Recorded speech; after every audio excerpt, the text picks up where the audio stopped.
Diusir keluarganya ke hutan larangan karena penyakit aneh, pemuda miskin ini ditolong oleh ratu burung ajaib penjaga hutan larangan. Malam itu, udara di rumah besar peninggalan sang ayah terasa lebih pekat dan mencekik dari biasanya. Di sudut ruangan belakang yang paling lembab dan gelap, beralaskan jerami yang mulai membusuk akibat rembesan air hujan, terbaring sosok yang nyaris kehilangan bentuk manusianya. Arya, pemuda malang yang dulunya adalah pewaris sah keluarga ini, kini harus menarik napas dengan susah payah. Setiap tarikan udaranya menghasilkan bunyi serak yang mengerikan, seolah ada parutan besi berkarat yang menggesek tenggorokannya dari dalam. Keringat dingin sebesar biji jagung terus mengalir tanpa henti dari dahinya yang membara oleh demam tinggi, meresap lambat ke dalam serat-serat kain karung goni bekas yang menjadi satu-satunya penutup tubuhnya. Gesekan antara serat goni yang kaku itu dengan kulitnya adalah sebuah siksaan neraka tanpa akhir, bukan sekadar karena kain itu terlalu kasar, melainkan karena sekujur tubuh Arya kini tertutup oleh ruam hitam bersisik yang mengerikan.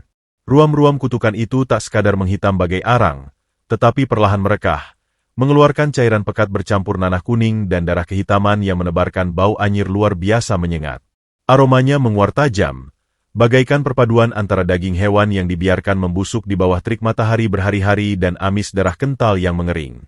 Meskipun tubuhnya terasa seperti sedang diiris perlahan menggunakan ribuan silet berkarat setiap kali ia mencoba bergerak atau beringsut sekecil apapun, sorot mata Arya tetap tajam menyala. Mata hitam kelamnya menatap langit-langit kayu yang lapuk dengan ketegaran yang tak masuk akal. Rahangnya terkatup sangat rapat hingga urat-urat di lehernya menonjol jelas, berdenyut menahan sakit. Ia menolak mengerang kesakitan. Ia menolak menunjukkan kelemahan setitik pun di rumah tempat ia dulu dibesarkan dengan penuh kasih sayang oleh mendiang ayahnya. Namun, ketenangan stoik yang dipertahankan mati-matian oleh Arya seketika pecah ketika suara langkah kaki berat, diiringi ketukan keras tongkat kayu berukir emas, memecah keheningan malam yang mencekam. Pintu kayu kamarnya ditendang terbuka dengan kasar, hingga engselnya menjerit patah dan serpihan kayunya terlempar ke lantai. Cahaya obor yang terang benderang menyilaukan pandangan Arya yang sudah terbiasa bersembunyi dalam bayang-bayang gelap. Di ambang pintu, berdirilah Brahma, kakak tirinya sekaligus orang yang mengangkat dirinya sendiri menjadi kepala desa usai kematian sang ayah. Penampilan Brahma adalah antitesis sempurna dari kemelaratan yang dialami Arya. Brahma mengenakan setelan pakaian dari sutra tebal berwarna merah marun yang menjuntai mewah, kain yang nilainya bisa membiayai makan seluruh penduduk desa yang kelaparan selama 1 tahun penuh. Jari-jarinya yang gemuk, pendek, dan berminyak dipenuhi cincin batu akik raksasa berlapis emas yang memantulkan cahaya angkuh ke segala arah. Begitu melangkah masuk dan mencium udara ruangan, Brahma seketika berhenti, wajah tambunnya berkerut penuh rasa jijik yang tak ditutupi. Ia dengan panik segera menarik selembar sapu tangan sutra dari saku dadanya, sebuah kain yang telah direndam dalam sebotol parfum mawar murah, lalu menekankannya kuat-kuat untuk menutupi hidung dan mulutnya. Matanya memicing tajam, menatap Arya bukan seperti layaknya melihat seorang adik sedarah, melainkan menatap bagai melihat setumpuk kotoran hewan berpenyakit yang mengotori ubin rumah mewahnya. Dengan gerakan merendahkan, ujung sepatu bot kulit Brahma menendang mangkuk tanah liat berisi sisa air minum Arya hingga pecah berkeping-keping, membiarkan cipratan air kotornya mengenai wajah Arya yang penuh luka.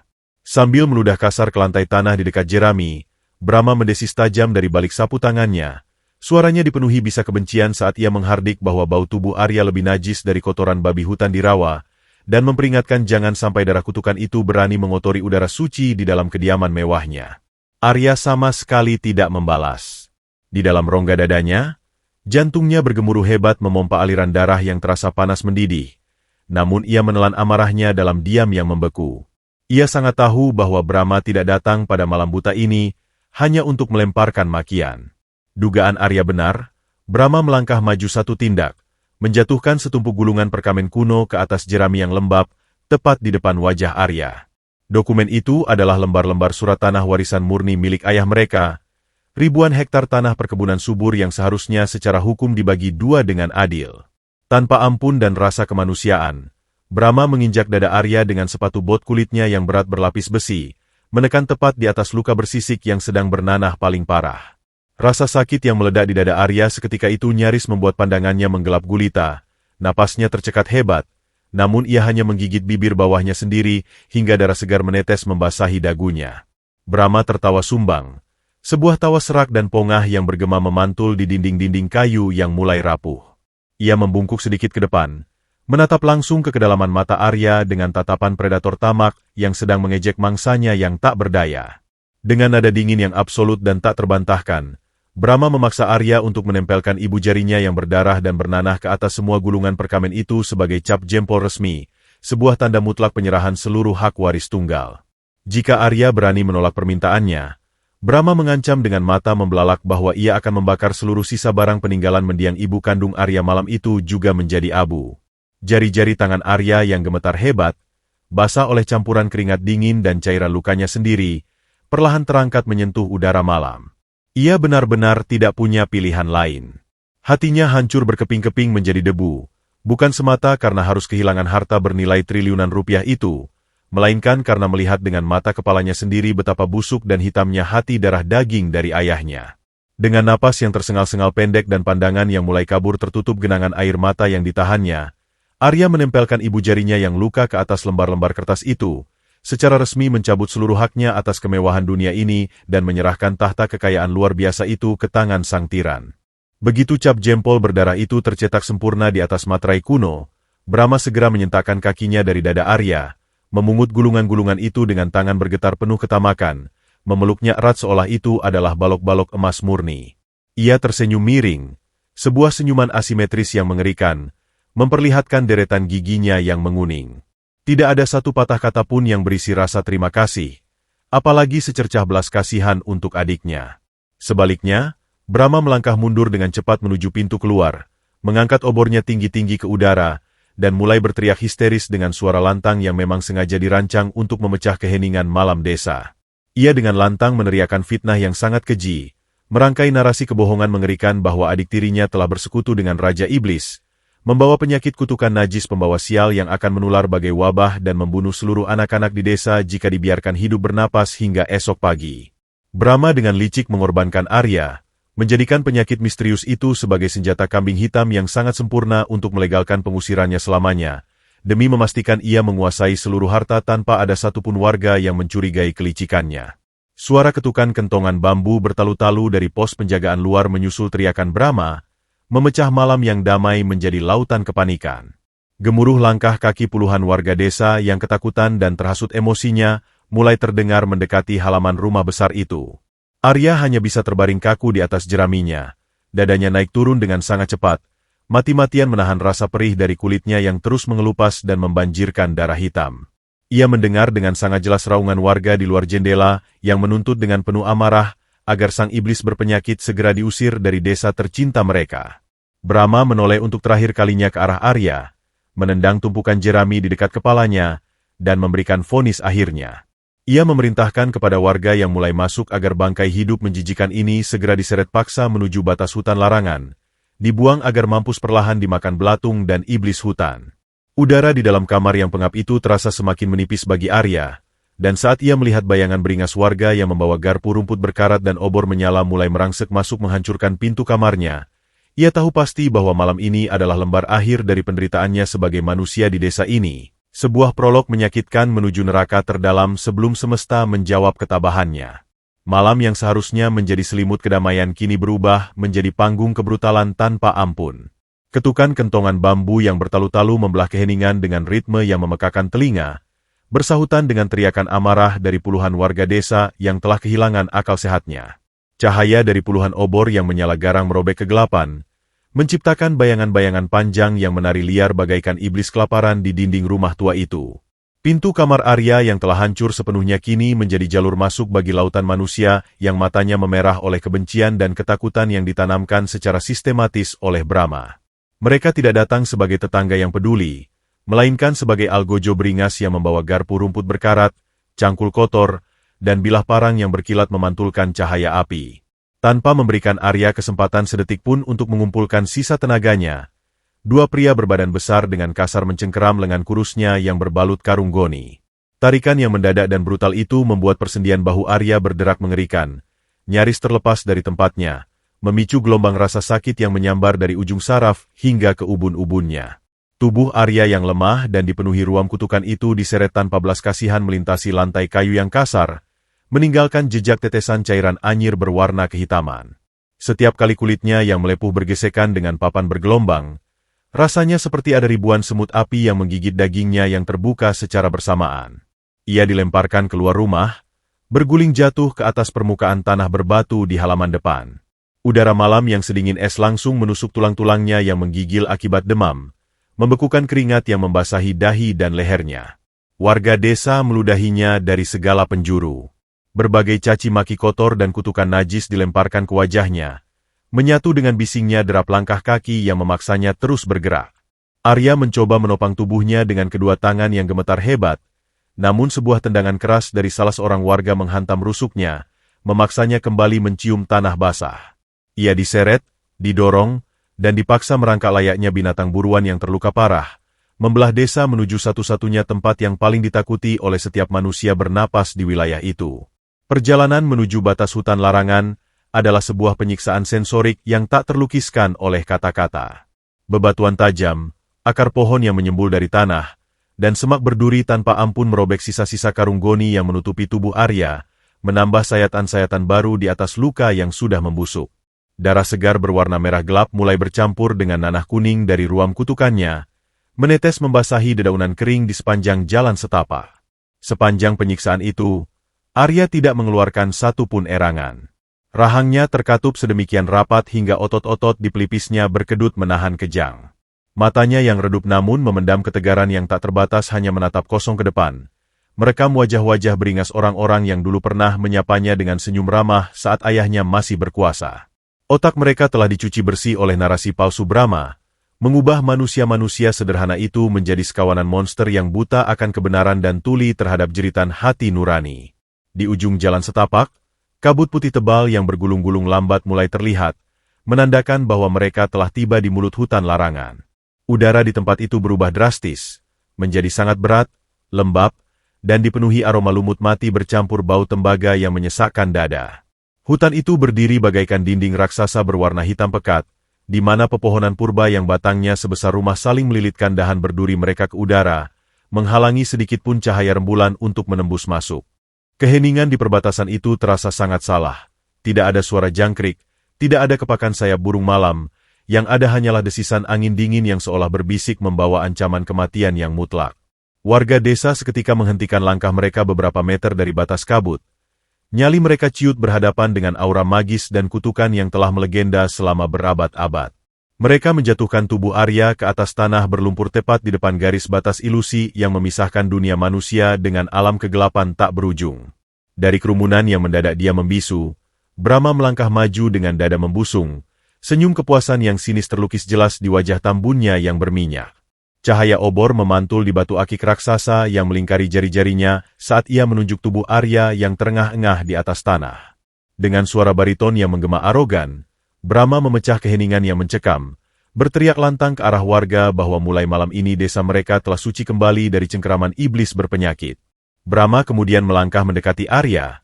Ujung sepatu bot kulit berlapis besinya dengan sengaja menginjak jari-jari tangan Arya yang gemetar di atas tanah berbatu.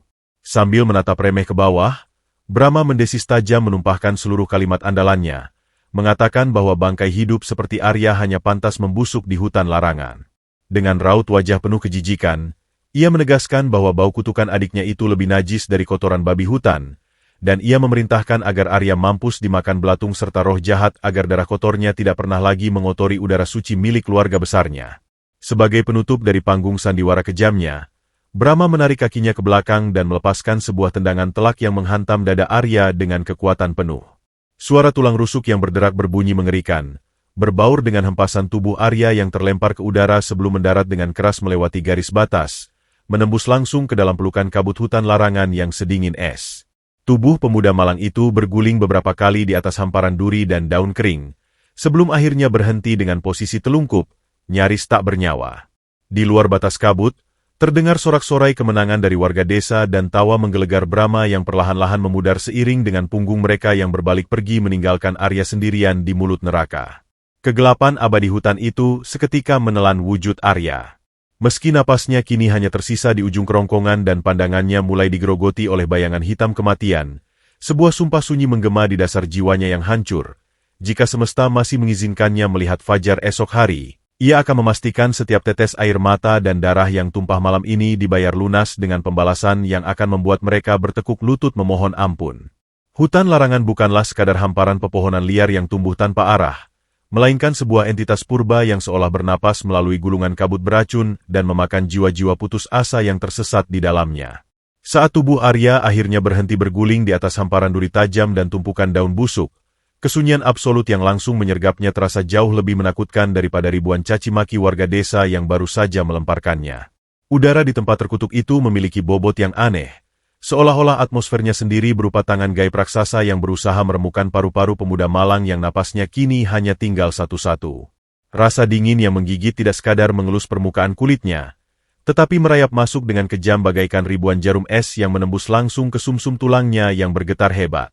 Aroma lumut mati, kayu lapuk, dan uap air rawa yang berbau belerang bercampur aduk menjadi satu, menusuk indera penciumannya yang sudah disiksa oleh bau anyir darah dan nanahnya sendiri. Dalam kegelapan yang begitu pekat hingga ia bahkan tidak bisa melihat tangannya sendiri yang berlumuran lumpur, Arya terbaring lumpuh, membiarkan bumi menyerap panas tubuhnya perlahan-lahan menuju titik nol kematian. Waktu seolah kehilangan makna dan dimensinya di dalam rahim kegelapan hutan larangan.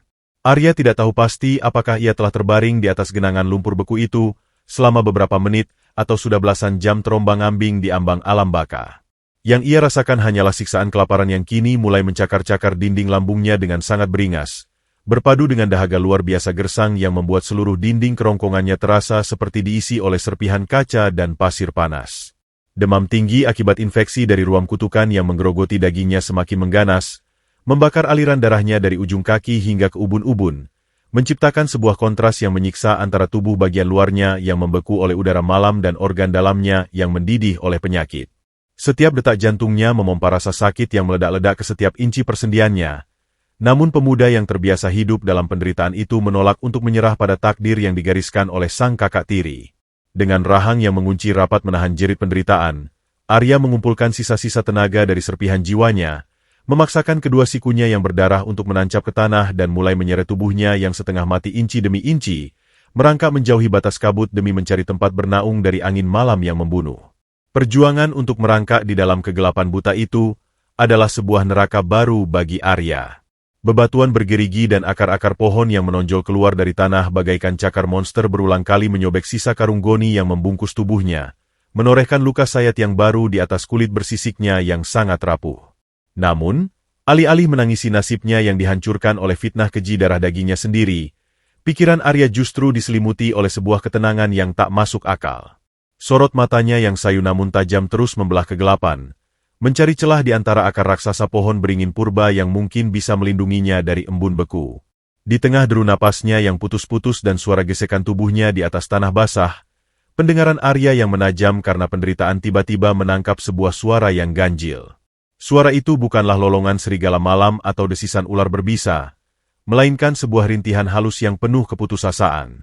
Sebuah kepakan lemah yang diiringi suara gesekan ranting patah, memanggil-manggil di sela-sela desiran angin hutan yang mematikan.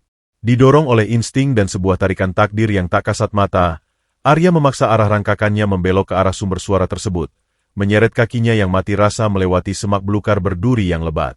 Ketika ia berhasil menyingkap rimbunnya dedaunan paku raksasa, pandangannya disambut oleh sebuah pemandangan yang seketika menghentikan laju napasnya. Di tengah ceruk tanah yang dikelilingi jamur-jamur berpendar biru redup, terbaring sesosok makhluk yang keindahannya sangat kontras dengan pemandangan hutan larangan yang menjijikan. Seekor burung merak raksasa yang luar biasa anggun dan magis terperangkap tanpa daya, separuh tubuhnya tertimpa oleh dahan pohon ek raksasa yang patah dan membusuk. Mahkota bulu di kepalanya memancarkan cahaya keemasan yang redup berkedip-kedip, sementara ekornya yang panjang menjuntai di atas lumpur berkilauan dengan warna zamrud dan safir yang mengalahkan perhiasan termewah milik raja manapun. Namun, keindahan ethereal itu kini dinodai oleh darah segar berwarna keperakan yang mengalir deras dari pangkal sayapnya yang patah berkeping-keping, menetes membasahi tanah basah dan menciptakan genangan penderitaan yang begitu menyayat hati. Arya menghentikan gerakannya. Dadanya naik turun dengan cepat saat ia menatap makhluk ajaib yang tengah meregang nyawa di depannya itu. Mata merak yang bulat bagai kelereng obsidian menatap langsung ke dalam mata Arya, menyiratkan penderitaan yang sangat dalam, keputusasaan, dan sebuah permohonan bisu untuk segera diakhiri rasa sakitnya. Di saat manusia normal mungkin akan melihat makhluk ini sebagai santapan berharga untuk mengatasi kelaparan yang mencabik perut, atau setidaknya membiarkannya mati untuk mencabut bulu emasnya, Arya justru melihat cerminan jiwanya sendiri pada burung malang itu. Mereka berdua sama-sama makhluk yang hancur, terbuang, terluka parah, dan tidak diinginkan oleh dunia malam ini. Dengan tangan gemetar yang dipenuhi cairan hitam kutukannya sendiri, Arya menggeser tubuhnya lebih dekat, berbisik parau dengan suara yang nyaris tak terdengar, meyakinkan makhluk bersayap itu untuk tidak merasa takut, karena ia sama sekali tidak memiliki niat untuk menyakiti jiwa yang sedang menderita sama seperti dirinya. Di tengah denyut nadinya yang semakin melemah dan kesadarannya yang mulai memudar perlahan, Arya telah membulatkan sebuah tekad yang tak tergoyahkan. Bahkan jika malam ini adalah malam terakhir ia menghembuskan napas di dunia yang kejam ini, ia akan memastikan makhluk indah ini tidak mati dalam kesendirian dan penderitaan yang dingin di bawah tindihan pohon raksasa tersebut. Jarak antara tubuh Arya yang terkapar tak berdaya dengan posisi burung merak yang tertimpa dahan itu mungkin hanya berkisar 2 meter. Namun bagi pemuda yang sedang meregang nyawa itu, jarak tersebut terasa bagaikan bentangan ratusan kilometer melintasi padang gurun yang dipenuhi pecahan kaca. Setiap kali ia menyeret sikunya melintasi tanah berlumpur dan akar berduri, kulitnya yang dipenuhi ruam kutukan kembali pecah, meninggalkan jejak panjang berupa campuran darah kehitaman dan nanah berbau anyir di lantai hutan larangan. Napasnya berbunyi berderak-derak menyakitkan di kerongkongan, seolah kedua paru-parunya telah diisi oleh pasir panas yang menggores dari dalam. Demam yang membakar tubuhnya membuat pandangannya berbayang, menciptakan ilusi mengerikan di sekelilingnya, namun matanya yang redup tetap terkunci pada satu titik fokus, sepasang mata bulat obsidian milik sang merak yang menatapnya dengan penderitaan bisu. Otot-otot lengan Arya menjerit memohon ampun, tulangnya serasa mau remuk redam, tetapi pemuda stoik itu menolak berhenti. Ia memaksakan tubuhnya yang hancur untuk terus merangkak inci demi inci, hingga akhirnya wajahnya yang kotor dan bersisik berada tepat di hadapan makhluk berbulu zamrud tersebut. Begitu tiba di sisi sang merak, Arya dapat melihat dengan jelas seberapa parah kerusakan yang ditimbulkan oleh dahan pohon ek raksasa berlumut tebal yang menimpa sayap kanan makhluk indah itu. Dahan itu memiliki ketebalan setara dengan paha orang dewasa, penuh dengan tonjolan kayu tajam yang menembus hingga ke sela-sela bulu keemasan sang merak. Darah segar berwarna perak menyala terus merembes keluar, membasahi dedaunan kering dan menciptakan kontras yang menyedihkan dengan lumpur hitam hutan larangan. Tanpa berpikir panjang mengenai kondisinya sendiri, Arya mengulurkan kedua telapak tangannya yang gemetar hebat, menempelkannya pada permukaan kasar dahan raksasa tersebut. Dengan rahang yang mengunci sangat rapat hingga urat lehernya menonjol, ia mengerahkan seluruh sisa tenaga dalam tubuhnya untuk mendorong beban mati itu. Kayu kasar itu menggesek kulit telapak tangannya yang melepuh, merobek lapisan daging luarnya hingga darah merah segarnya sendiri ikut menetes membasahi batang tersebut. Kepalanya terasa mau pecah, pandangannya memutih sejenak akibat rasa sakit yang meledak di seluruh saraf tubuhnya. Namun dengan satu erangan tertahan yang menyayat hati, Arya berhasil mengungkit dahan itu dan menggulingkannya ke samping, membebaskan sayap sang merak dari himpitan mematikan. Napas Arya tersengal-sengal cepat. Dadanya naik turun dengan ritme yang tak beraturan. Ia ambruk ke samping, namun tangannya segera bergerak memeriksa luka menganga pada sayap burung yang kini terbebas itu. Tulangnya tampak retak, dan jika pendarahan perak itu tidak segera dihentikan, makhluk ajaib ini tidak akan bertahan hingga fajar menyingsing. Arya menatap pakaiannya sendiri. Satu-satunya pelindung dari hawa dingin yang menggigit tulang hanyalah karung goni bekas yang kasar, kotor, dan robek di sana-sini. Tanpa sedikit pun ragu, Arya menggunakan giginya dan tangan kanannya yang masih berfungsi untuk merobek bagian tepi karung goni yang paling bersih. Suara kain kasar yang sobek terdengar nyaring di tengah kesunyian hutan. Dengan kelembutan yang luar biasa kontras dengan wujudnya yang menyeramkan bak monster berpenyakit, Arya membalut luka di sayap merak tersebut. Sambil melilitkan kain goni dengan hati-hati agar tidak menekan tulang yang patah, Arya menundukkan wajahnya dan berbisik parau dengan suara serak yang nyaris menghilang tertiup angin, memohon pada burung malang itu untuk bertahan sebentar lagi, karena makhluk seindah dirinya sama sekali tidak pantas mati di tempat kotor dan sepi seperti neraka ini. Setelah pendarahan berhasil diperlambat, ujian terberat baru saja dimulai. Sang merak tiba-tiba menggelepar lemah, paruhnya sedikit terbuka, mengeluarkan suara decakan kering yang menandakan dehidrasi ekstrim akibat kehilangan banyak darah. Pada saat yang sama, Arya sendiri sedang sekarat akibat rasa haus yang tak tertahankan. Tenggorokannya terasa mengelupas, lidahnya keluh dan pecah-pecah. Dengan penglihatan yang semakin menggelap, Mata Arya menangkap pantulan cahaya rembulan pucat pada selembar daun keladi lebar yang tumbuh tak jauh dari kepalanya. Di tengah cekungan daun itu, terdapat genangan kecil embun malam, mungkin hanya setara dengan 2 atau 3 tetes air yang sangat berharga. Insting bertahan hidup manusia manapun akan langsung melahap air kehidupan itu tanpa ampun. Tubuh Arya sangat membutuhkannya. Setetes air itu adalah batas antara hidup dan matinya saat ini. Dengan tangan gemetar, Arya memetik daun keladi itu, mengangkatnya dengan hati-hati agar airnya tidak tumpah. Ia mendekatkan daun itu ke bibirnya yang pecah dan berdarah. Namun, saat ekor matanya menangkap tatapan redup memelas dari sang merak, gerakannya terhenti. Sebuah senyum getir dan pasrah terukir perlahan di bibir pucat pemuda itu. Mengorbankan harapan hidupnya yang terakhir, Arya menggeser arah daun keladi tersebut, mendekatkannya ke paruh sang merak. Dengan tangan yang bergetar hebat menahan kelemahan yang absolut, ia memiringkan daun itu, membiarkan tetes-tetes embun yang sangat berharga itu mengalir lembut melewati kerongkongan makhluk bersayap tersebut. Arya menelan ludahnya yang hanya berupa udara kosong, merasakan rasa sakit yang merobek dada, namun hatinya dipenuhi oleh sebuah kedamaian yang aneh dan menghangatkan jiwa. Ia telah kehilangan segalanya, keluarganya, hartanya, martabatnya, dan kini ia meneteskan sisa nyawanya untuk sesuatu yang bukan dirinya. Setelah tetesan air terakhir jatuh ke paruh sang merak, sisa kekuatan Arya benar-benar menguap habis. Daun keladi itu terlepas dari genggamannya. Tubuhnya limbung ke depan, jatuh terjerembab di atas tanah basah di samping makhluk tersebut. Matanya perlahan menutup, napasnya semakin pelan dan dangkal.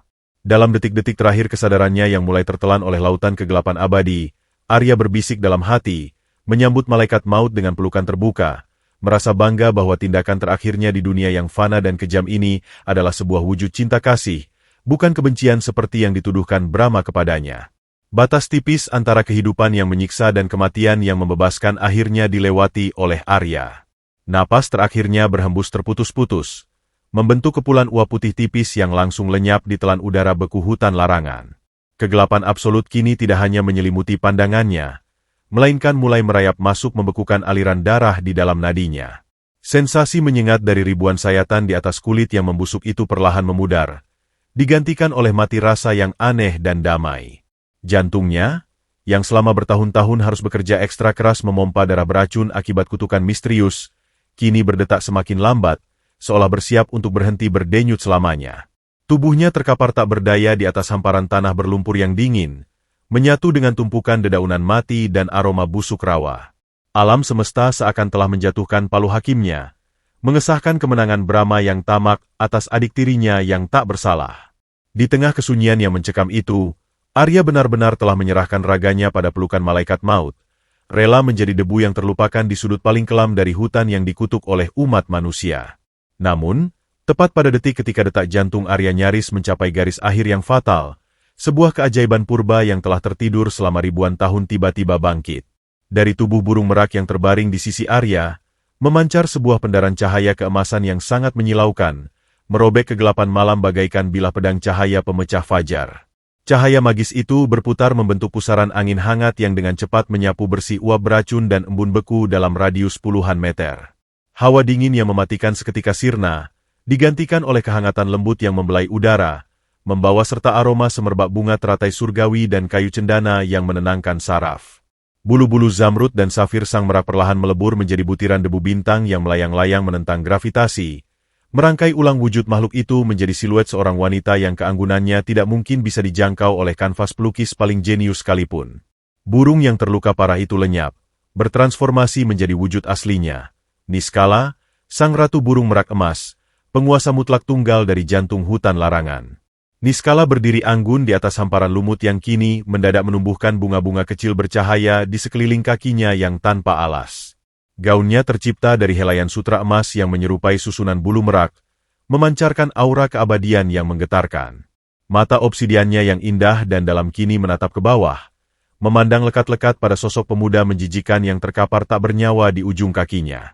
Niskala mengangkat sebelah tangannya. Jemarinya yang lentik dan bercahaya menyentuh lembut balutan kain goni kasar yang berlumuran darah kotor di lengan kanannya, sisa-sisa pengorbanan Arya. Melalui sentuhan itu, Niskala dapat merasakan dengan jelas memori penderitaan sang pemuda, merasakan betapa hancur dan diinjak-injaknya harga diri Arya oleh keluarga kandungnya sendiri. Ratu hutan itu tertegun, dadanya berdesir hebat menyadari sebuah kenyataan yang mengguncang jiwanya yang abadi. Seorang manusia fana yang sekarat, kelaparan, kehausan, dan diusir bagai sampah, justru memilih untuk membuang sisa napas dan tetes air terakhirnya demi menyelamatkan seekor hewan asing, tanpa mengharapkan secercah pun imbalan. Ketulusan absolut semacam ini adalah hal yang belum pernah disaksikan oleh Niskala sepanjang ribuan tahun ia menjaga batas antara alam magis dan keserakahan dunia manusia. Air mata perak yang bening menetes pelan dari sudut mata Niskala, jatuh membasahi pipi pualamnya yang bercahaya. Dengan gerakan yang penuh kelembutan dan keagungan, sang ratu berlutut di tanah berlumpur, sama sekali tidak memedulikan gaun emasnya yang agung menyentuh genangan darah kutukan Arya. Suaranya yang merdu bagaikan paduan denting lonceng kristal memecah keheningan hutan. Berbisik lirih menyatakan bahwa jiwa murni yang rela mengorbankan segalanya di ambang maut, tidak akan pernah dibiarkan mati membusuk di bawah perlindungannya. Tanpa ragu sedikitpun, Niskala memusatkan energi magis terkuatnya, lalu menggunakan kuku telunjuknya yang tajam berkilat untuk menusuk bagian tengah dadanya sendiri. Ia menahan ringisan sakit yang teramat sangat ketika ujung kukunya menembus daging abadinya. Dari balik luka kecil di dadanya itu, mengalir keluar setetes darah murni yang menyala terang bagaikan miniatur matahari, sebuah intisari kehidupan magis yang merupakan sumber kekuatan utama keabadiannya. Niskala mengarahkan tetesan darah suci yang memancarkan energi kehidupan luar biasa itu tepat ke atas bibir Arya yang pecah-pecah dan berdarah, membiarkannya meresap masuk ke dalam kerongkongan sang pemuda yang telah kehilangan nyawanya. Begitu tetesan darah surgawi itu menembus aliran darah Arya, efeknya meledak bagaikan letusan gunung berapi yang menyapu bersih seluruh energi gelap di dalam nadinya. Suara desisan keras terdengar bergemuruh dari dalam tubuh Arya, seolah racun dan kutukan yang selama ini bersarang di dagingnya sedang dibakar habis oleh lahar suci. Sensasi kehangatan yang luar biasa menjalar dari dada Arya, menyebar dengan kecepatan kilat ke seluruh pelosok saraf, otot, dan persendiannya yang hancur. Dalam hitungan detik yang terasa seperti mukjizat yang membekukan waktu, ruam-ruam hitam bersisik yang mengerikan di sekujur tubuhnya mulai retak, berbunyi gemeretak bagai pecahan kaca sebelum akhirnya mengelupas dan runtuh menjadi tumpukan abu debu kehitaman yang langsung tertiup angin malam. Bau anyir nanah dan darah busuk seketika menguap, sepenuhnya digantikan oleh aroma cendana magis yang menguar langsung dari pori-porinya. Dari balik cangkang kutukan yang hancur itu, muncullah lapisan kulit baru yang luar biasa sempurna, bersih, bersinar sehat bagaikan pualam yang dipoles halus, tanpa sedikit pun meninggalkan bekas luka. Otot-ototnya yang dulu menyusut kini terisi penuh dengan tenaga kehidupan yang meluap-luap. Dada pemuda itu tiba-tiba terangkat tinggi, menghirup udara dengan sangat rakus dan dalam, menandakan bahwa sang tabib dewa baru saja dilahirkan kembali ke dunia ini, meninggalkan identitas lamanya yang hina menjadi debu di tengah hutan larangan. Tarikan napas pertama yang memenuhi paru-paru Arya setelah jantungnya dipaksa berdetak kembali oleh tetesan darah magis bukanlah hirupan udara beracun yang mencekik dan berbau busuk, melainkan oksigen paling murni dan paling manis yang pernah dirasakan oleh umat manusia. Sensasi dingin yang sebelumnya membekukan sumsum tulangnya hingga ke ubun-ubun kini sirna tak berbekas, sepenuhnya digantikan oleh aliran energi hangat yang bergelombang menyusuri setiap inci pembuluh darahnya bagaikan sungai kehidupan yang tak pernah kering. Pemuda itu perlahan membuka kedua kelopak matanya yang terasa begitu ringan, dan untuk pertama kalinya dalam penderitaan bertahun-tahun, pandangannya tak lagi dikaburkan oleh kabut demam atau halusinasi yang menyiksa. Matanya yang dulu redup, sayu, dan selalu diselimuti bayang-bayang keputusasaan kematian, kini memancarkan kilau setajam tatapan burung elang dengan pendar keemasan redup di bagian iris hitamnya. Arya perlahan mengangkat kedua tangannya ke udara, menatap tak percaya pada telapak dan punggung tangannya sendiri di bawah temaram cahaya hutan yang ajaib. Kulit yang tadinya merupakan kanvas mengerikan penuh ruam hitam bersisik, melepuh hingga memperlihatkan daging kemerahan, dan terus mengeluarkan cairan nanah menjijikan, kini telah bertransformasi total menjadi hamparan kulit pualam yang sangat bersih dan sempurna tanpa celah sedikitpun. Teksturnya terasa begitu halus bak sutra kualitas tertinggi namun memendam tenaga otot yang luar biasa kencang, terus memancarkan aroma semerbak bunga teratai surgawi dan kayu cendana pekat yang seketika menundukkan bau busuk rawa di sekelilingnya. Tidak ada lagi erangan atau rintihan kesakitan saat ia menggerakkan persendian bahunya, yang ada hanyalah sensasi kebugaran absolut, sebuah anugerah kebangkitan kembali dari kematian yang melahirkan sosok manusia baru dari abu penderitaan paling hina. Namun, mukjizat kesembuhan fisik luar biasa itu barulah sekelumit kecil dari anugerah agung yang diberikan oleh tetesan darah murni sang ratu hutan kepada manusia fana di hadapannya. Saat Arya baru saja mendudukan tubuhnya secara tegak di atas hamparan lumut basah yang kini menumbuhkan tunas-tunas bunga bercahaya dalam hitungan detik, sebuah guncangan hebat tiba-tiba menghantam pangkal kepalanya dari dalam. Itu bukanlah rasa sakit yang merusak saraf, melainkan sebuah ledakan informasi kosmik tanpa batas yang memaksa masuk dan merobek paksa dinding kapasitas otak manusianya. Jutaan lembar perkamen gaib yang mencatat rahasia pergerakan nadi semesta seolah terbongkar dan dimasukkan mentah-mentah dengan kecepatan cahaya ke dalam benaknya. Arya memejamkan mata erat-erat, otot-otot wajahnya menegang keras saat ia harus menelan dan mencerna puluhan ribu tahun sejarah ilmu pengobatan kuno yang telah lama punah dari peradaban manusia modern. Ia tiba-tiba memahami dengan sangat jernih setiap struktur anatomi saraf manusia yang terdalam, mengenali jutaan jenis titik aliran meridian tubuh yang tak terlihat mata telanjang, dan menghafal mati di luar kepala ribuan resep penawar racun mematikan serta eliksir keabadian yang bahan-bahan utamanya hanya tumbuh di sudut-sudut paling rahasia hutan larangan. Pengetahuan medis tingkat dewa yang normalnya membutuhkan waktu pengorbanan puluhan generasi untuk dipelajari dengan susah payah oleh barisan tabib istana kekaisaran, kini terukir sangat permanen dan mengakar kuat di dalam selaput otaknya hanya dalam hitungan detik yang membekukan waktu. Ia sama sekali bukan lagi pemuda miskin berpenyakit menjijikan yang tak berdaya ditendang dari rumah warisannya sendiri. Ia telah berevolusi secara mutlak menjadi sebuah perpustakaan hidup dari segala bentuk keajaiban penyembuhan. Sang tabib dewa yang kekuasaannya untuk menentukan batas hidup dan mati kini jauh melampaui tabib terhebat manapun yang pernah menginjakan kakinya di muka bumi. Di hadapannya, Niskala berdiri dengan senyum keibuan yang memancarkan keagungan absolut. Gaun sutra emasnya yang berekor panjang berkibar-kibar lembut tertiup angin magis yang terus berputar mengelilingi mereka berdua. Dengan suaranya yang luar biasa merdu bagaikan denting ratusan lonceng kristal yang beradu di tiup angin surgawi.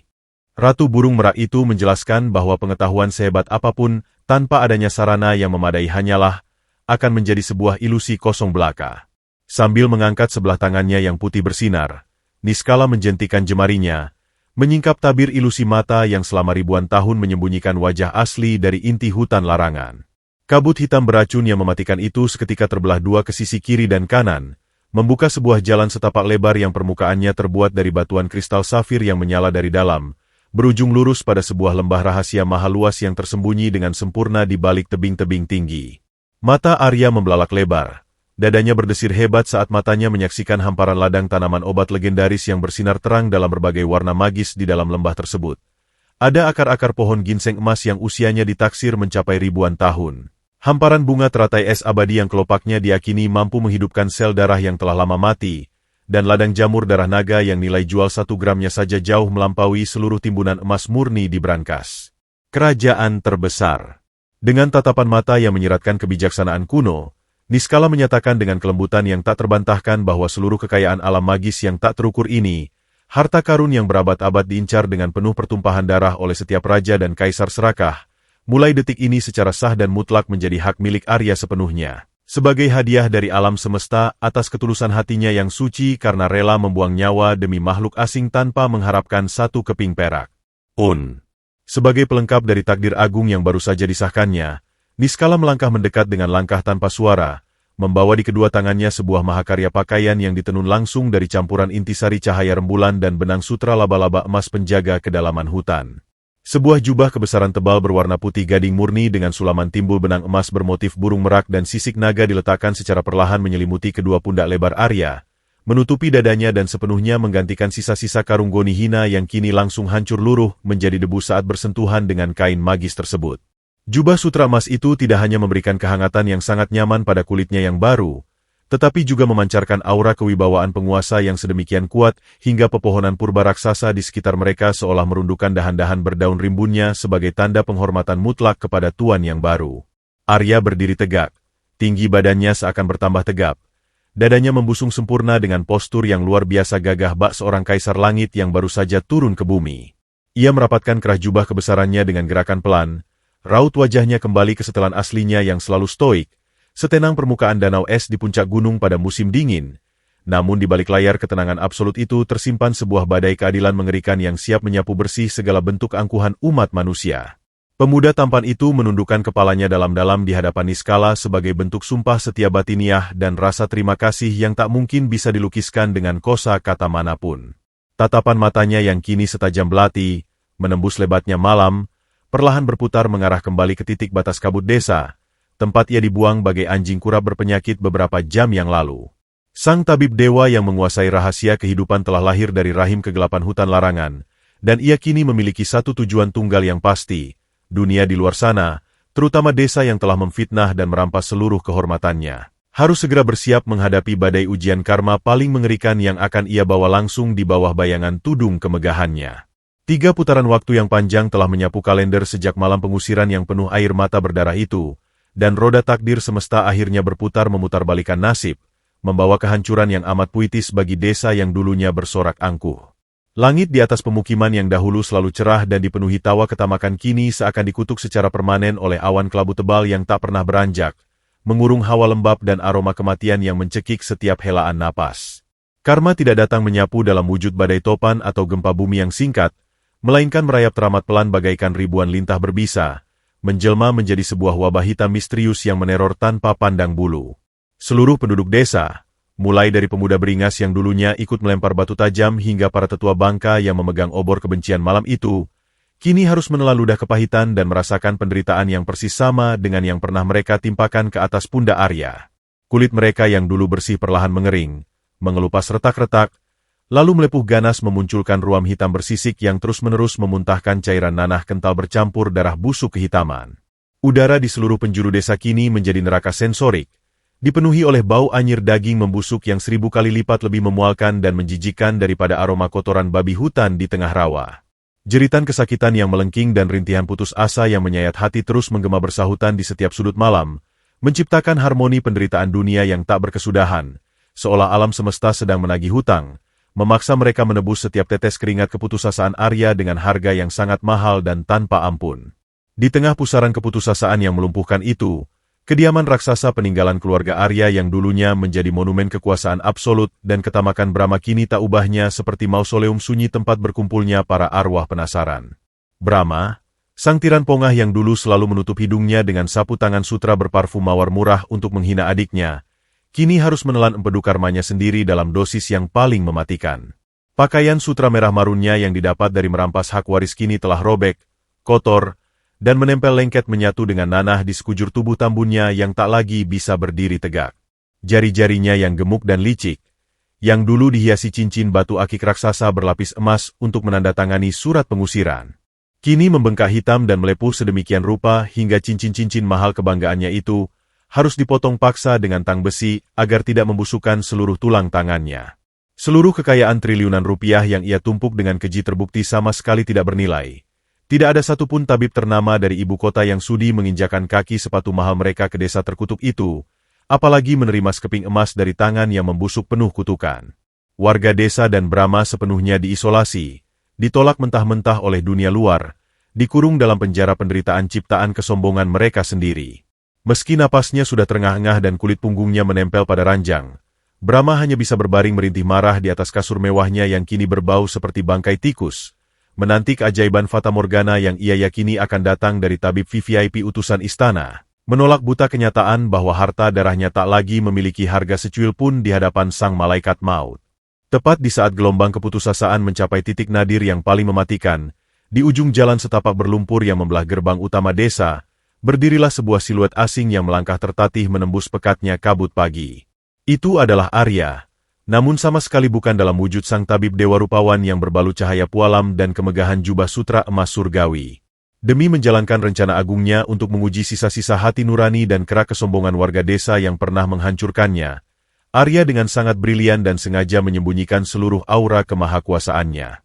Ia menutupi dada bidangnya yang kebal racun dengan sebuah jubah karung goni berlapis-lapis yang berwarna abu-abu kotor, dipenuhi dengan tambalan kasar, noda lumpur kering, dan lumut rawa yang sengaja diusapkan untuk memberikan kesan yang luar biasa kumuh, dekil, dan menjijikan.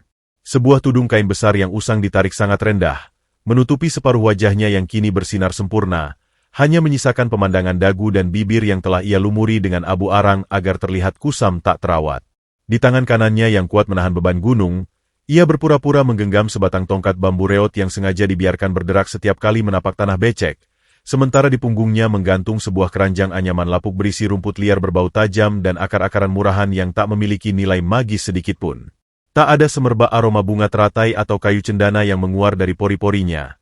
Ia telah menekan keajaibannya, menggantinya dengan bau keringat basi dan tanah basah. Penyamarannya sangat absolut. Dari pandangan mata manusia fana, ia hanyalah gambaran dari seorang tabib pengelana jalanan yang paling miskin, paling rendahan, dan paling tidak berharga yang pernah bernapas di bumi ini. Langkah kaki Arya yang sengaja diseret menggunakan sandal jerami putus bergesekan dengan bebatuan tajam di jalan utama, menciptakan irama ngilu yang mengantarnya melewati gerbang kayu desa yang mulai hancur dimakan rayap. Begitu ia melangkah masuk, pemandangan neraka dunia langsung tersaji di depan matanya. Warga yang tubuhnya digerogoti ruam hitam bersisik tergeletak lemah di teras-teras rumah dan pinggir selokan kotor, menatap kosong ke arah kedatangan Arya dengan mata cekung kuning yang hampir kehilangan cahaya kehidupan. Alih-alih merasakan senyum kepuasan melihat penderitaan orang-orang yang dulu menyeretnya tanpa ampun, hati Arya tetap dingin, berwibawa, dan sedatar permukaan danau es purba yang tak tersentuh angin. Ia sama sekali tidak merasakan belas kasihan yang melemahkan, namun ia juga tidak membiarkan euforia dendam membutakan tujuan sejatinya. Dengan langkah yang mantap di balik kepincangan palsunya, ia berjalan lurus menuju alun-alun tanah desa yang kotor, tempat di mana dulu puluhan warga berkumpul bersorak menyorakinya saat ditendang ke hutan larangan. Di tengah genangan lumpur sisa hujan semalam dan tatapan curiga penuh ejekan dari beberapa warga yang masih sanggup membuka mata, Arya meletakkan keranjang bambunya dengan gemetar buatan. Ia perlahan mengeluarkan sebuah periuk tanah liat retak berwarna hitam pekat, lalu mulai merebus dedaunan liar berbau menyengat dengan air sumur keruh. Ia sama sekali tidak menggunakan keajaiban embun hutan larangan, melainkan meramu sebuah jamu herbal rendahan yang asapnya berbau sangat tengik seperti rebusan kaos kaki basah, sebuah ujian psikologis terakhir untuk melihat secara langsung apakah penderitaan wabah maut ini telah sudi meruntuhkan tembok kesombongan mereka, atau justru semakin memperjelas bahwa hati mereka memang pantas untuk dihancurkan hingga menjadi debu di bawah pijakan kaki sang tabib dewa sesaat lagi. Asap kelabu kotor yang mengepul tebal dari periuk tanah liat retak di tengah alun-alun desa itu tidak hanya membawa hawa panas, tetapi juga menyebarkan aroma menyengat yang luar biasa memualkan. Udara yang sebelumnya sudah terasa sangat pengap oleh bau anyir darah dan nanah dari warga desa yang sekarat, kini semakin mencekik tenggorokan akibat uap rebusan dedaunan liar berbau tengik yang sengaja diramu oleh Arya. Dari balik tudung goni lusuhnya yang menutupi separuh wajah, mata pemuda itu menatap datar ke arah cairan kental berwarna coklat kehijauan yang meletup-letup di dalam periuk. Ia mengaduk ramuan itu menggunakan sebatang ranting kayu lapuk, menciptakan bunyi gemelatak pelan yang memecah erangan kesakitan di sekelilingnya. Penampilannya benar-benar merepresentasikan kasta terendah dari seorang manusia. Jubahnya dipenuhi tambalan kotor berlumur lumpur kering, bahunya melengkung bungkuk seolah memikul beban kemiskinan yang tak berujung, dan bibirnya yang sengaja dilumuri arang tampak bergetar merapal mantra-mantra palsu. Di matanya, warga desa yang dulu menyeretnya tanpa ampun kini tak lebih dari sekumpulan mayat hidup yang menggelepar di atas tanah basah, mengemis belas kasihan pada udara kosong. Namun, ujian sesungguhnya dari karma ini belumlah mencapai puncaknya, setidaknya sampai sang tokoh utama dari segala penderitaan ini menampakkan wujud busuknya. Dari ujung jalan utama yang tertutup kabut wabah, terdengar suara gerung napas yang sangat berat, disusul oleh derit roda gerobak kayu reot yang didorong dengan sisa-sisa tenaga oleh dua orang pelayan rumah besar yang kulitnya tak kalah hancur. Di atas gerobak kayu yang alasnya dilapisi kain sutra robek yang berlumuran cairan kehitaman itu, terbaringlah Brahma. Pemandangan kepala desa yang dulunya begitu arogan dan gemilang itu kini, adalah sebuah ironi yang teramat sangat mengerikan. Tubuh tambunnya yang dulu dibalut pakaian mewah berlapis emas kini menyusut drastis, digerogoti dari dalam oleh ruam kutukan yang persis sama dengan yang pernah ia fitnahkan kepada Arya. Pakaian sutra merah marunnya telah hancur, menempel lengket menyatu dengan luka-luka bernanah di sekujur dadanya. Wajahnya yang berminyak kini cekung pucat pasi, dipenuhi sisik hitam yang terus mengelupas setiap kali ia mencoba menggerakkan otot rahangnya. Namun, di balik penderitaan fisik yang secara logika seharusnya sudah cukup untuk meruntuhkan ego Raja Iblis sekalipun, sepasang mata Brahma yang menguning masih memancarkan kilat kesombongan yang menjijikkan, seolah ia menolak keras untuk menerima takdir bahwa darah birunya bisa ditumbangkan oleh penyakit kotor kaum rendahan. Begitu gerobak kayu itu berhenti berdiri tepat 2 meter di hadapan tempat Arya bersila, Brahma memaksakan kepalanya yang berat untuk terangkat. Hidungnya yang setengah membusuk langsung mengendus aroma tengik dari rebusan jamu di dalam periuk retak tersebut. Otot-otot di wajah Brahma berkedut hebat menahan rasa jijik yang tak tertahankan. Dengan tangan bergetar yang jari-jarinya telah membengkak hitam dan kehilangan seluruh cincin emasnya akibat dipotong paksa, Brahma menunjuk ke arah Arya. Dari balik tudungnya, Arya mempertahankan sandiwaranya dengan sangat sempurna. Dengan punggung yang sengaja dibungkukkan dan tangan yang gemetar ketakutan, pemuda itu meraup cairan kental berbau busuk itu menggunakan sebuah mangkuk kayu usang yang pinggirannya sudah berjamur. Tanpa mengucapkan sepatah kata pun, ia menyodorkan mangkuk berisi harapan hidup palsu itu ke arah Brahma, menundukkan kepalanya dalam-dalam layaknya seorang pengemis hina yang sedang memohon agar sedekahnya diterima oleh sang majikan besar. Ini adalah pancingan terakhir. Sebuah tali keselamatan ilusi yang sengaja diulurkan ke dalam sumur kesombongan Brahma. Tawaran bisu itu justru memicu ledakan amarah yang luar biasa hebat dari dalam dada sang tiran. Melihat seorang tabib jalanan berpenampilan lebih buruk dari gembel pasar menyodorkan cairan yang berbau seperti air cucian kaus kaki ke hadapan wajahnya, urat-urat kemarahan di leher Brahma seketika menonjol keluar. Dengan mengerahkan seluruh sisa tenaga dari paru-parunya yang mulai membusuk, Brahma memiringkan tubuhnya, mengangkat sebelah kakinya yang dibungkus kain kotor, dan melepaskan sebuah tendangan kasar ke arah tangan Arya. Mangkuk kayu usang itu terpelanting keras ke udara. Isinya yang panas dan berbau tengik tumpah mengguyur sebagian jubah karunggoni Arya dan menyerap ke dalam lumpur di sekitarnya. Suara mangkuk yang jatuh berdebam memecah keheningan alun-alun. Sambil memuntahkan ludah bercampur darah hitam tepat ke arah ujung sandal jerami Arya, Brahma mendesis tajam dengan suara seraknya yang bergetar penuh kebencian, melontarkan makian bahwa ia lebih baik mati merangkak dan mengunyah pecahan beling daripada harus sudi meminum jamu sampah buatan gembel bau tanah. Dengan napas tersengal-sengal dan mata melotot pongah, ia berteriak ke seluruh penjuru alun-alun bahwa derajatnya terlalu tinggi untuk disentuh oleh tangan kotor tabib jalanan, dan ia dengan sombong mengumumkan bahwa dirinya sedang menunggu kedatangan tabib dewa legendaris utusan khusus dari ibu kota yang akan membawakannya eliksir keabadian. Arya sama sekali tidak beringsut dari posisinya, apalagi menunjukkan sedikitpun amarah atau rasa terhina. Di balik bayangan tudung karunggoninya yang gelap, seutas senyum asimetris yang luar biasa dingin perlahan terukir di bibirnya yang tertutup arang. Ia menatap lekat-lekat pada sisa cairan jamu yang merembes masuk ke dalam pori-pori tanah, lalu mengalihkan pandangannya pada sosok Brahma yang masih terengah-engah angkuh di atas gerobak pesakitannya. Ujian telah selesai, dan hasilnya jauh lebih sempurna dari yang pernah ia bayangkan. Tidak ada setitik pun penyesalan atau kerendahan hati di dalam jiwa kakak tirinya itu. Penderitaan ternyata tidak membersihkan jiwanya, melainkan hanya mengupas habis topeng kepalsuannya dan memperlihatkan inti kesombongan yang paling murni. Dengan ketenangan stoik yang mengerikan, Arya perlahan beringsut mundur, memunguti pecahan mangkuk kayunya tanpa suara, membiarkan Brahma dan seluruh warga desa itu berenang dalam lautan ilusi mereka sendiri. Ia akan memberikan tepat seperti apa yang Brahma minta, kehadiran seorang tabib dewa yang agung. Namun, ketika roda takdir itu diputar sepenuhnya pada esok hari, kedatangan sang dewa penyembuh itu tidak akan membawa keselamatan, melainkan sebuah palu godam realita yang akan menghancurkan kewarasan Brahma hingga tak tersisa menjadi debu paling hina di muka bumi.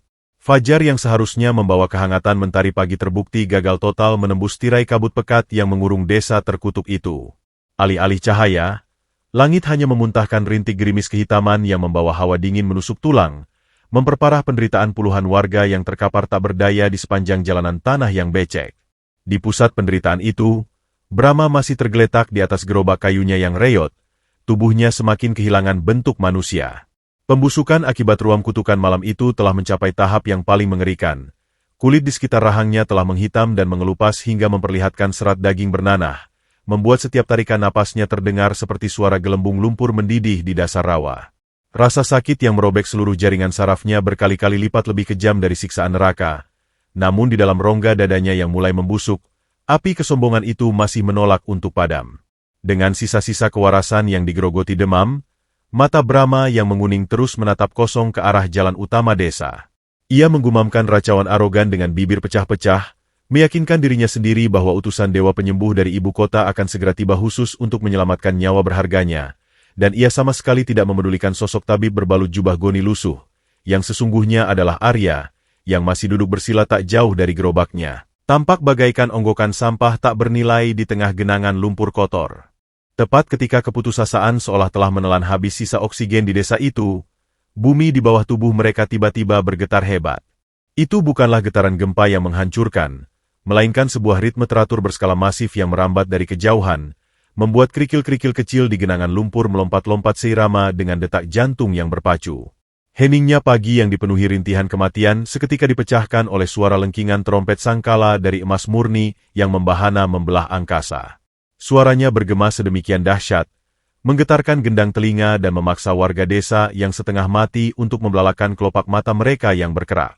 Bersamaan dengan tiupan trompet surgawi itu, angin badai yang membawa aroma semerbak campuran kayu cendana dan kelopak teratai es menyapu masuk dengan beringas, secara harfiah merobek dan melenyapkan kabut beracun yang selama berbulan-bulan mencekik desa. Bau anyir darah dan nanah seketika lenyap, tergantikan oleh wewangian magis yang membuat paru-paru busuk Brahma tiba-tiba bisa menghirup udara dengan lega.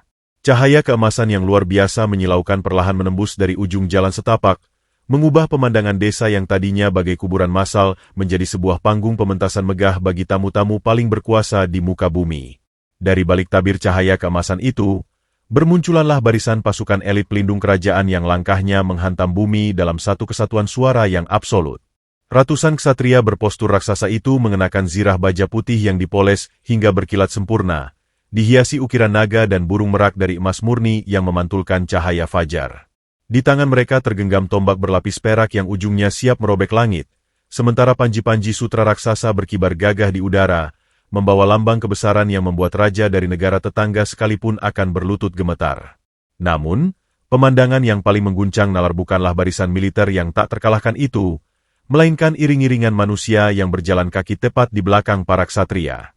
Brahma, dengan rahang yang nyaris lepas karena tidak percaya, melihat puluhan saudagar terkaya dari seluruh penjuru benua, para adipati, dan bahkan para pangeran mahkota yang biasanya hanya bisa ia lihat wajahnya di koin emas, kini berjalan beriringan melintasi lumpur desanya. Mereka yang mengenakan jubah-jubah sutra terbaik bertahtakan berlian itu rela mengotori sepatu mahal mereka, berjalan dengan kepala menunduk penuh takzim, seolah mereka hanyalah barisan pelayan rendahan yang sedang membuka jalan untuk sesosok entitas yang jauh melampaui derajat kemanusiaan mereka. Di pusat pusaran kemegahan yang melumpuhkan akal sehat itu, meluncurlah sebuah kereta tandu raksasa yang tidak ditarik oleh kuda biasa, melainkan oleh 4 ekor rusa jantan berbulu seputih salju dengan tandu kristal yang memancarkan pendaran biru magis. Tandu itu sendiri sebesar rumah bangsawan, terbuat dari kayu gaharu berusia ribuan tahun yang dilapisi kepingan emas murni dan ditutupi oleh tirai sutra transparan bertahtakan ribuan butir mutiara laut dalam. Saat tandu itu berhenti tepat di batas alun-alun desa, suara denting lonceng kristal terdengar mengalun lembut, menyuruh seluruh pasukan elit dan bangsawan di sekelilingnya untuk serentak jatuh berlutut satu kaki ke atas tanah basah, menundukkan kepala mereka hingga nyaris menyentuh lumpur. Tirai mutiara itu disingkap perlahan dari dalam oleh sepasang tangan beralas sarung tangan sutra putih. Dari dalam kegelapan tandu yang wangi, melangkahlah Niskala dalam wujud manusianya yang luar biasa ethereal. Sang Ratu Hutan kini menjelma menjadi seorang bangsawan wanita tertinggi yang keanggunannya mampu menghentikan detak jantung siapapun yang berani menatap wajah pualamnya. Ia mengenakan gaun kebesaran dari untaian emas yang menyapu tanah. Mahkota kristal zamrud bertengger sempurna di atas rambut hitam pekatnya yang berkibar pelan melawan arah angin. Setiap langkah yang diambilnya di atas bumi yang kotor memancarkan pendaran cahaya kehidupan, membuat rumput-rumput yang telah mati tiba-tiba tumbuh dan berbunga kembali di bawah telapak kakinya. Jantung Brahma bergemuruh hebat, memompa sisa-sisa darah kotornya dengan kecepatan yang nyaris meledakkan pembuluh nadinya. Ilusi di dalam otaknya yang tamak seketika mengambil alih realita. Melihat kemegahan absolut, rombongan kaisar, dan wanita suci yang berjalan ke arah alun-alun desanya, Brahma menangis histeris. Air mata bercampur darah mengalir dari matanya yang menguning. Ia mengerahkan sisa tenaga terakhir dari otot-ototnya yang membusuk, memaksa tubuh tambunnya untuk beringsut maju dari atas gerobak, menjulurkan tangannya yang gemetar penuh nanah ke arah rombongan dewa itu. Ia berteriak dengan suara serak yang memecah keheningan, menyambut sang dewa penyelamatnya, meyakini dengan kesombongan mutlak bahwa seluruh arak-arakan emas dan kebesaran yang menggetarkan bumi ini diturunkan oleh langit semata-mata untuk menyelamatkan nyawa seorang kepala desa bernama Brahma. Dalam kebutaan egonya yang tiada tara, ia sama sekali tidak menyadari ironi paling mematikan yang sedang menantinya. Ia mengabaikan sosok pemuda berbalut karung goni lusuh di sudut alun-alun yang kini mulai berdiri perlahan. Arya menyembunyikan senyum dingin di balik tudung usangnya, bersiap menyambut kedatangan sang ratu, menanti detik-detik sempurna di mana ilusi keagungan Brahma akan dihancurkan berkeping-keping hingga menjadi debu keputusasaan yang tak akan pernah bisa disatukan kembali. Lumpur sedingin es di alun-alun desa itu bergesekan dengan sangat kasar melawan dada Brahma yang lapisan dagingnya telah mengelupas. Namun rasa sakit yang menyayat ribuan sarafnya seketika seolah dimatikan oleh ledakan euforia di dalam otaknya yang tamak. Dengan kedua siku yang berlumuran cairan nanah dan darah kehitaman pekat, pria tambun itu merangkak maju inci demi inci, menolak membiarkan tubuhnya yang hancur menjadi penghalang antara dirinya dan keselamatan absolut yang kini berdiri tegak menyilaukan di depan mata. Napasnya berbunyi berderak-derak bagaikan peluit bambu yang pecah, terengah-engah menghirup rakus udara magis bercampur aroma cendana surgawi yang dibawa oleh hembusan angin dari rombongan Niskala. Matanya yang menguning pucat membelalak lebar, memantulkan kilau cahaya keemasan yang berpendar dari gaun sang ratu hutan.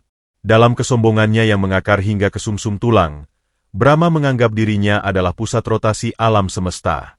Tidak ada keraguan 1 milimeter pun di dalam hati busuknya bahwa arak-arakan kemegahan tak masuk akal dari para ksatria raksasa berzirah perak, saudagar berkalung berlian, dan kereta tandu yang ditarik rusa bertanduk kristal itu dikirimkan oleh dewa semata-mata secara eksklusif untuk mengangkat penyakitnya. Setiap warga desa lain yang terkapar mengerang di pinggir jalan hanyalah figuran kotor tak berharga di matanya, sementara ia, sang kepala desa, adalah tuan besar yang sedang menanti jemputan mukjizat. Jarak antara tangan Brahma yang membusuk dan ujung gaun sutra emas Niskala yang menyapu bumi semakin menyusut seiring dengan merangkaknya pria itu. Bau bangkai tengik yang menguar deras dari pori-pori Brahma secara logika seharusnya sudah cukup untuk membuat manusia dengan indera penciuman normal muntah darah. Namun sang ratu hutan terus melangkah maju dengan tingkat keanggunan yang sama sekali tak tergoyahkan, seolah udara kotor itu tertolak dan hancur secara otomatis oleh perisai aura surgawinya. Saat jarak mereka hanya tersisa 2 jengkal, Brahma mengerahkan sisa tenaga terakhir dari otot-ototnya yang sekarat untuk mengangkat separuh tubuhnya dari kubangan lumpur. Ia mengulurkan sebelah tangannya yang membengkak hitam tak berjari, bergetar hebat memelas ke arah lutut pualam Niskala. Sambil menangis terseduh-seduh layaknya bayi raksasa, dengan air mata bercampur nanah yang mengalir deras menuruni pipinya yang berkerak, Brahma memecah keheningan yang luar biasa sakral itu dengan ratapan menyedihkan. Ia memohon histeris dengan suara seraknya yang melengking parau, membusungkan dadanya menyebut dirinya sebagai pemimpin kasta tertinggi dan paling agung di wilayah ini yang telah menjadi korban kutukan iblis yang salah sasaran. Dengan sangat pongah, bahkan ketika napasnya tinggal separuh, Brahma berteriak menjanjikan akan menyerahkan ribuan hektar tanah warisan perkebunan dan brankas penuh emas batangan, harta yang dengan keji ia rampas dari darah adiknya sendiri, sebagai imbalan mutlak asalkan sang Dewi Suci mau segera meneteskan eliksir keabadian ke dalam kerongkongannya yang mengering. Waktu seakan membeku menjadi bongkahan es absolut ketika Brahma menengadahkan wajahnya yang hancur, memejamkan mata bersiap menerima kehangatan sentuhan penyembuhan dari tangan beralas sarung tangan sutra putih di atasnya. Jantung Brahma berdebar sangat kencang, memompa darah dengan kecepatan yang nyaris meledakkan tulang rusuknya dari dalam. Namun, balasan yang dijatuhkan oleh semesta kepada Brahma bukanlah seberkas cahaya kehangatan atau senyum simpul penuh belas kasihan. Niskala, yang derajat keanggunannya jauh melampaui bidadari hayangan tertinggi, tidak sedikit pun menundukkan pandangan mata obsidiannya yang tajam untuk menatap gumpalan daging berpenyakit yang menghalangi jalannya. Sang ratu hutan terus berjalan lurus menembus barisan udara, dan dengan sebuah gerakan yang teramat sangat halus namun membawa pukulan psikologis dan penghinaan paling mutlak, Niskala mengangkat ujung depan gaun emasnya beberapa sentimeter ke atas.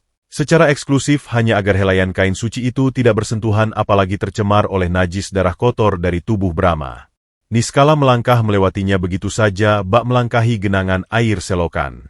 Sang ratu mengabaikan Brahma secara total, seolah pria pongah yang sedang meraung memuja-mujanya itu tak lebih dari sesosok mayat serangga tanah yang tak layak bahkan untuk mendapatkan lirikan ekor matanya. Udara di sekitar Brahma mendadak terasa hampa dan beku.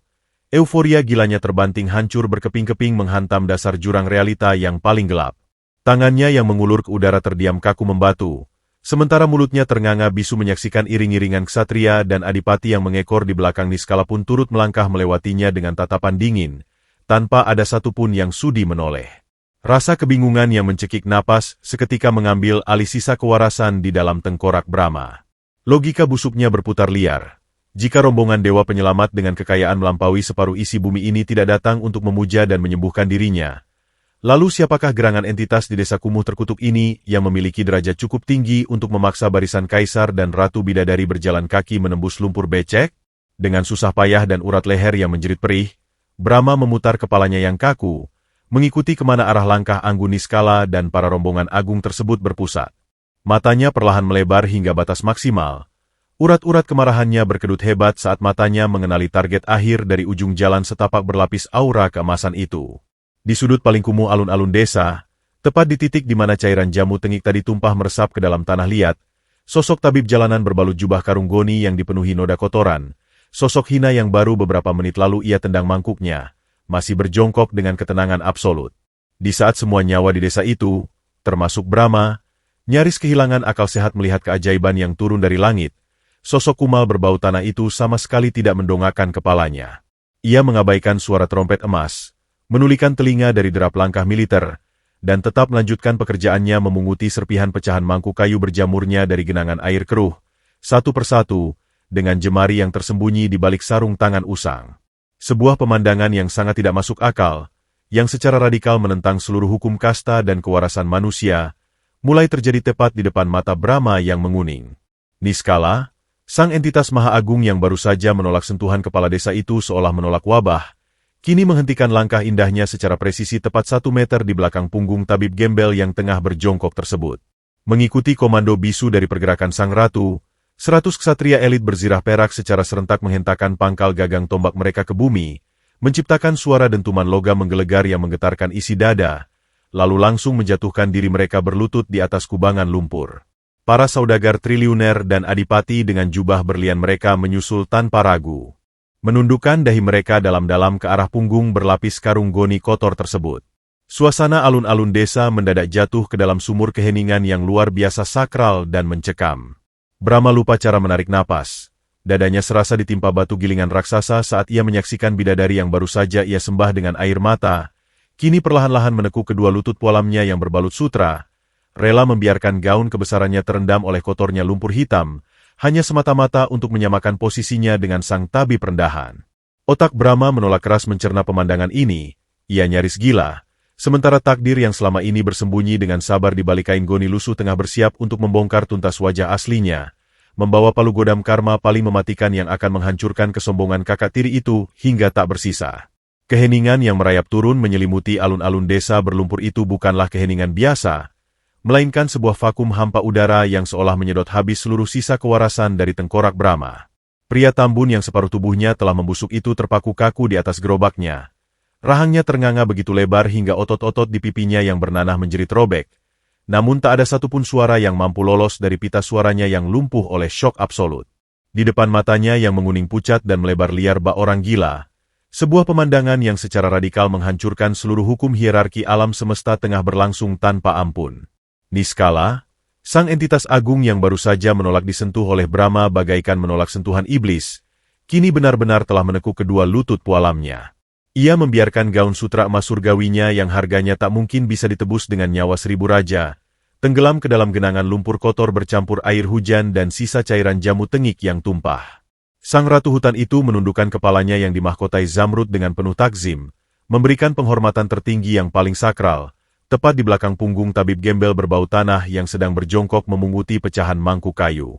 Otak Brahma menolak keras beroperasi, menciptakan dengingan melengking di telinganya saat ia melihat 100 ksatria elit dan barisan triliuner dari penjuru benua turut menempelkan dahi mereka ke atas lumpur, bersujud menyembah onggokan sampah hidup berlapis karung goni yang beberapa menit lalu ia tendang dengan penuh keangkuhan.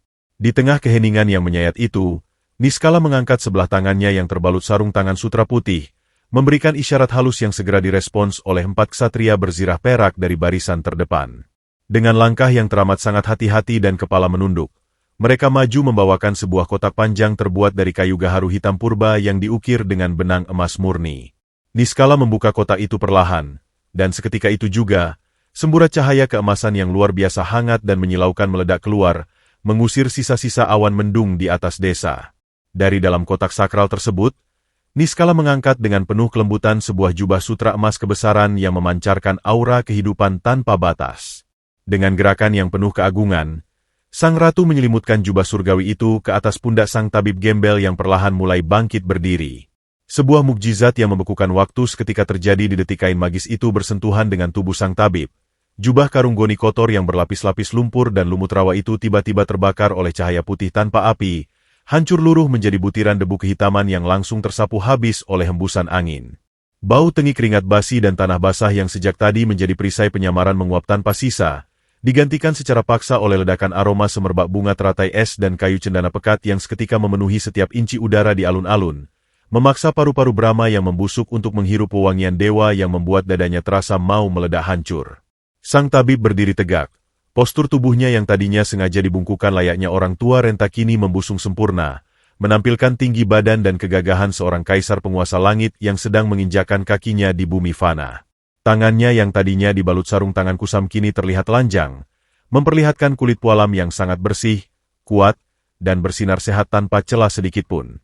Perlahan, namun dengan kewibawaan yang membuat bumi di bawah kakinya seolah bergetar menahan napas, kedua tangan sempurna itu terangkat menuju tudung kain kusam yang menutupi separuh wajahnya. Brahma mencengkeram pinggiran gerobak kayunya hingga kuku-kukunya yang menghitam patah dan berdarah. Jantungnya berpacu liar membentur tulang rusuknya sendiri, seolah alam bawah sadarnya telah mulai menangkap sinyal bahaya kiamat karma yang akan segera menimpanya. Dengan satu tarikan pelan yang mematikan, tudung itu tersingkap jatuh ke belakang. Bersamaan dengan itu, sisa-sisa noda arang yang sengaja dilumurkan di bibir dan rahang sang tabib luntur seketika oleh gelombang energi keemasan yang berpendar dari pori-pori tubuhnya. Terbongkarlah sudah wajah asli sang dewa di bawah terpaan cahaya pagi yang mistis.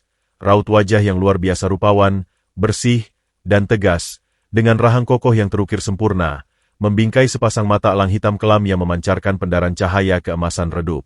Itu adalah tatapan stoik yang sangat dihafal Brahma.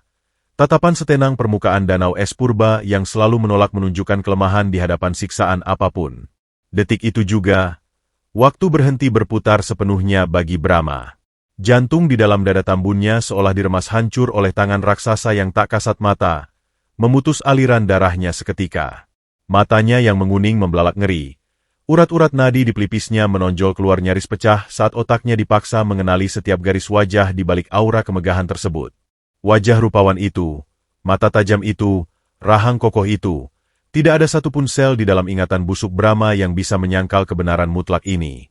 Tabib Dewa, entitas maha kuasa penguasa kehidupan yang kedatangannya ia nanti-nantikan dengan tangisan histeris, serta bidadari dan raja-raja yang ia harapkan akan berlutut mencium kakinya, ternyata berpusat pada satu sosok pemuda yang sangat ia kenal.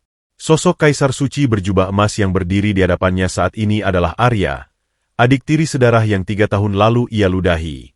Ia fitnah bersekutu dengan iblis, ia injak dadanya hingga berdarah, dan ia lemparkan seperti bangkai anjing berpenyakit ke mulut neraka hutan larangan. Kesadaran itu menghantam nalar Brahma bagaikan meteor yang jatuh langsung ke ubun-ubunnya.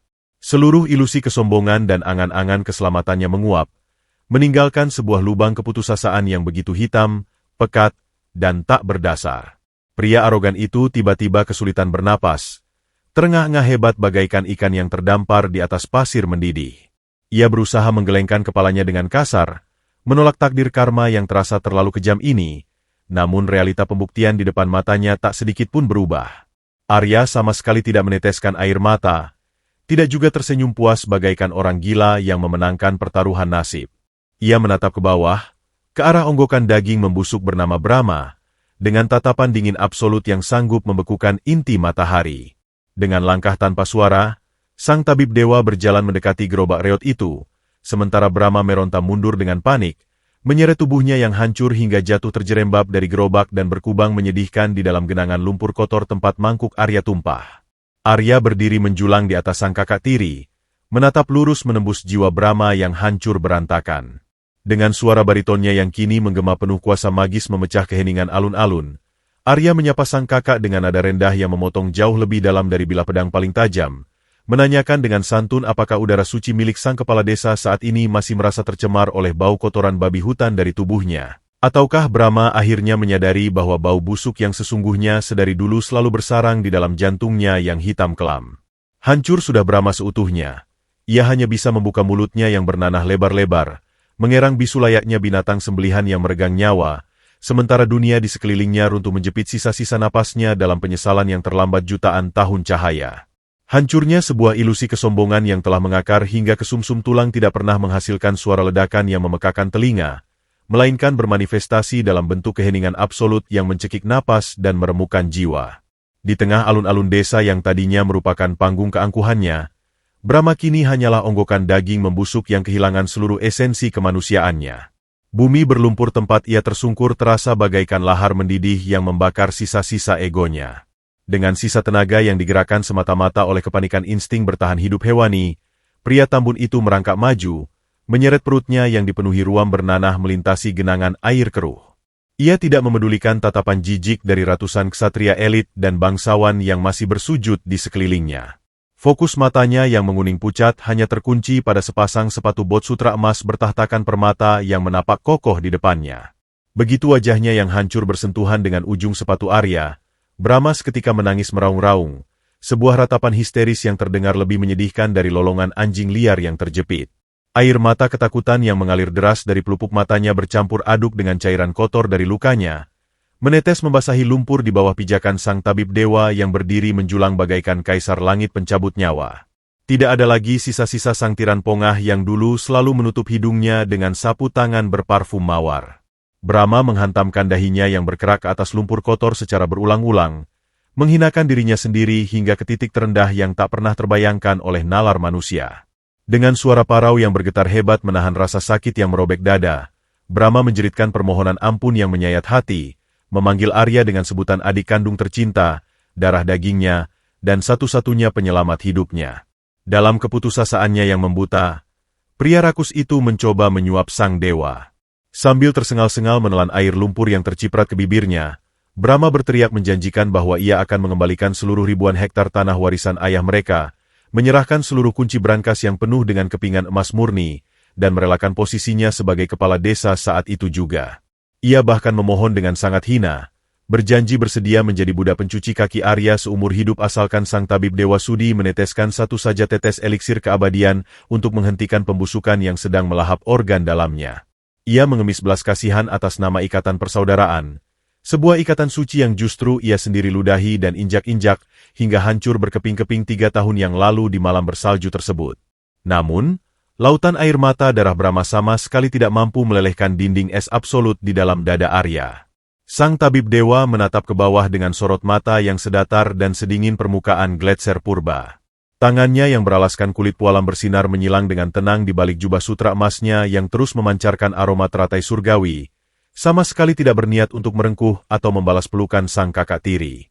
Dengan nada suara bariton yang sangat rendah namun menggetarkan udara di sekitarnya bagaikan gemuruh guntur tertahan, Arya memecah tangisan Brahma, menyatakan dengan kejam bahwa seluruh harta, tanah, dan emas yang ditawarkan itu sejak awal memang adalah miliknya secara sah, dan Brahma tidak memiliki hak apapun untuk menjadikan barang curian sebagai alat tukar nyawa. Arya perlahan membungkukkan badannya, mendekatkan wajah rupawannya yang bercahaya ke telinga Brahma yang menghitam, lalu dengan intonasi yang syarat akan racun masa lalu, ia berbisik menirukan persis kalimat andalan sang kakak, mengingatkan Brahma bahwa bangkai hidup yang baunya lebih najis dari kotoran babi hutan sepertinya hanya pantas mampus dimakan belatung dan iblis hutan. Mendengar kutukannya sendiri dikembalikan dengan presisi yang mematikan, jantung Brahma serasa ditusuk tombak es bermata ganda. Napas pria itu tercekat hebat, matanya membelalak penuh teror menatap wajah tanpa ekspresi di hadapannya, menyadari bahwa gerbang pengampunan telah ditutup rapat-rapat, dikunci, dan kuncinya telah dibuang ke dasar samudera selamanya. Sebagai puncak dari pengadilan karma tersebut, Arya merogoh saku jubah emasnya dan mengeluarkan sebuah pil obat berwarna hitam kusam yang tidak memancarkan cahaya magis sedikitpun. Ia tidak meletakkan pil itu di tangan Brahma, melainkan sengaja menjatuhkannya tepat ke dalam genangan lumpur kotor bercampur air hujan di depan hidung sang kakak. Dengan otoritas dewa yang tak terbantahkan, Arya menjatuhkan vonis akhirnya.